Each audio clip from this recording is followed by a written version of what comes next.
পেঁয়াজের দাম গত 2 থেকে 3 দিন ধরে সকলে শুনতে পাচ্ছে বাজার বেশি, কিন্তু বাজার বেশি হলেই কি হবে? কৃষকের উৎপাদন খরচ অতিরিক্ত বেশি পড়ে গিয়েছে। এতে পেঁয়াজের বাজার যতই বাড়ছে, কৃষক ততই খুবই আরো দুশ্চিন্তা পড়ে যাচ্ছে। কারণ পেঁয়াজের দাম যখনই বাড়ে তখনই 5 টাকা বাড়লে 10 টাকা কমে যায়, এতেই আরো হতাশাগ্রস্ত হয়ে পড়েন কৃষক। আজকের বাজার কেমন রয়েছে, উৎপাদন খরচ কেমন এবং সার বিষ কীটনাশকের দাম কেমন রয়েছে, কৃষকের কি পরিমাণ ক্ষতি হচ্ছে, আমরা সেটাও জানার চেষ্টা করবো। আসসালামু আলাইকুম। ওয়ালাইকুম সালাম। কৃষকের উৎপাদন খরচ কমাতে গেলে এবং উৎপাদন বৃদ্ধি করতে গেলে দুইটা কাজ করতে হবে। একটা হচ্ছে কৃষকেরা যদি চাতক পাখির মতো আকাশের দিক চেয়ে থাকে বৃষ্টির পানির জন্য, তাহলে এই দেশে কৃষিপণ্য উৎপাদন হবে না। আচ্ছা। এই দেশে কৃষি উন্নত করতে গেলে, কৃষি বিপ্লব ঘটাতে গেলেই আপনার প্রধানত কারণ হচ্ছে তেলের দাম কমাতে হবে, সারের দাম কমাতে হবে, ব্যাংক ইন্টারেস্ট কমাতে হবে, কীটনাশকের দাম কমাতে হবে এবং কৃষি অফিসার মাঠ পর্যায়ে থেকে শুরু করে যত কৃষি মন্ত্রণালয় পর্যন্ত কৃষি অফিসার আছে সবাই দেশপ্রেমিক হতে হবে, কৃষকের পাশে দাঁড়াতে হবে। যারা মাঠ পর্যায়ে তারা কৃষকের পাশে দাঁড়াতে সাজেশন করবে, যারা মন্ত্রণালয়ে আছে তারা কৃষকের যেটা বীজ দ্বীপ পূর্ণ উৎপাদন করে, ধানের বীজ খান, ভুট্টার বীজ খান, পেঁয়াজের বীজ খান, আলুর বীজ খান, এই বীজগুলা কৃষি মন্ত্রণালয় বহির্বিশ্ব থেকে আমদানি করে কৃষকের হাতে তুলে দিবে এবং ব্যাংকগুলা স্বল্প ইন্টারেস্টে স্বল্প সময়ের মধ্যে কৃষকের হাতে লোন তুলে দিবে, বুঝলেন। এবং মাননীয় প্রধানমন্ত্রী ওনার বাবা ছিলেন কৃষি বিপ্লবের মহানায়ক শহীদ রাষ্ট্রপতি, উনিই ছিল বাংলাদেশে 1980 সনে, 79 সনে, 81 সনে এই দেশে কৃষি বিপ্লব ঘটাইছিল। উনি বাংলাদেশের কৃষি বিপ্লবের মহানায়ক ছিলেন। উনি অত্যন্ত দুঃখের বিষয়, উনি ভালো মানুষ ছিল, মানসিক বিশ্বাস করতো বলেই ওনাকে জান দিতে হয়েছিল, বুঝলেন। অত বিশ্বাস যদি এই মানসিক না করতে হইতো তাহলে ওনার এইভাবে মৃত্যু হতো না। উনি বাঙালিক এবং মানসিক অত্যন্ত বিশ্বাস করতো, বুঝলেন।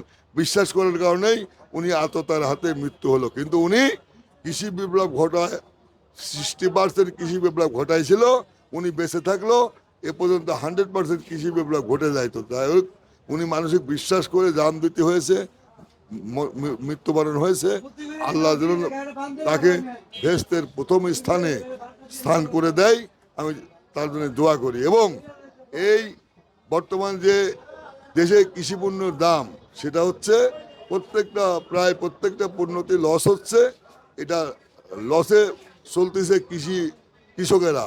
এটা কৃষকেরা লাভজনক অবস্থায় নিয়ে আসতে গেলে যেসব উপকরণ দরকার আমি বললাম, সার, বিষ, ব্যাংক লোন, তেলের দাম, এগুলো লাগবে। এগুলা অ্যাভেলেবল ভাবে কৃষকের পাশে যোগান দিলে কৃষকেরা কৃষি বিপ্লব ঘটাই ছাড়বে। আচ্ছা, আজকে আমদানি কেমন হয়েছে? আজকে আমদানি পর্যাপ্ত পরিমাণ, চাহিদা কেমন আছে? চাহিদা অনেক কম, বেচাকেনা অনেক কম। আজকের হাটের বাজার গতকাল ছিল 1200 টাকা, আজকে হয়েছে 1000 টাকা, বুঝছেন। আজকের রসুনের বাজার কত চলছে? রসুনের বাজার গতকাল পরশু ছিল 70 টাকা থেকে 60 টাকা, আজকে 65 টাকার থেকে 55 টাকা। 5 টাকা রসুনের বাজার কমেছে কেজির বারে।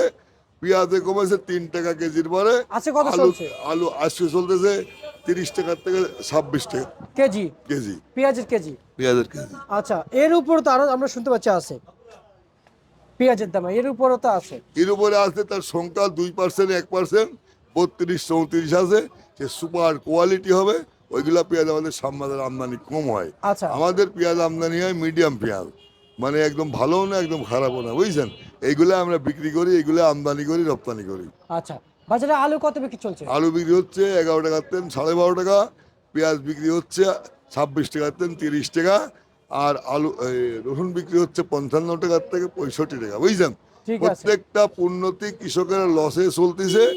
এই কৃষকের লাভে নিয়ে আসতে গেলে কৃষক হলি দেশের চালিকা শক্তি, বুঝছেন। এই দেশের কৃষকেরা চালিকা শক্তি। কৃষকের যদি লাভ পর্যায়ে না নিয়ে যাওয়া হয়, তো দেশ লাভবান হবে না, দেশের উন্নতিও হবে না। ঠিক আছে, আপনাকে অসংখ্য অসংখ্য ধন্যবাদ মাননীয় ব্যবসায়িক সাহেব, শ্যামবাজার থেকে। এই ছিল আজকের সর্বশেষ বাজার তালিকা। প্রিয় দর্শক, আমরা জানিয়ে দিয়েছি।